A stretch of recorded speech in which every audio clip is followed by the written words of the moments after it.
The Battle for Reichstag, April 1945. The Reichstag, the seat of the German parliament, held significant symbolic and strategic value during World War II. By April 1945, as Soviet forces closed in on Berlin, capturing the Reichstags became primary objective, symbolizing the defeat of Nazi Germany. The building itself, though largely unused since the Reichstag fire of 1933, stood as a potent symbol of the Nazi regime that the Soviets were determined to overthrow.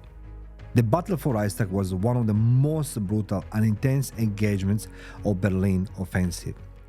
Soviet troops faced fierce resistance from the German forces, including SS, Hitler Youth, and Volkssturm units.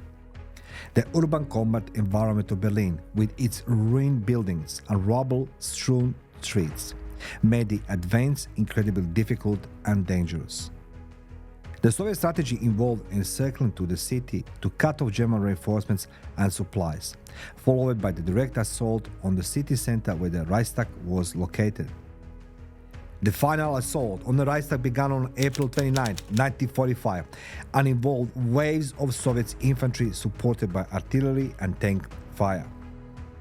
Despite heavy casualties, Soviet forces managed to breach the building defenses and engaged in intense room-to-room fighting.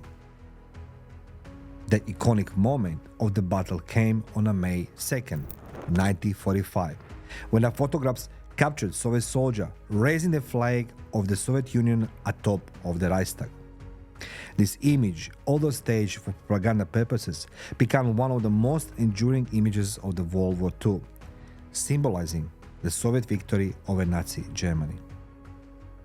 Following the battle, the Reichstag lay in ruins, a shell of its former self. Much like the city of Berlin, it remained largely unrestored during the years of German division, standing as a reminder of the war and the division of the East and West. Only after the unification of Germany in 1990 was the Reichstag fully refurbished, culminating in installation of the iconic glass dome designed by architect Norman Foster, which symbolizes transparency and democracy. Today, the Reichstag is not only a functional part of Germany's parliament system, but also a memorial to the tumultuous history of the 20th century, attracting millions of visitors each year who come to learn about its past and reflect on the lessons of history.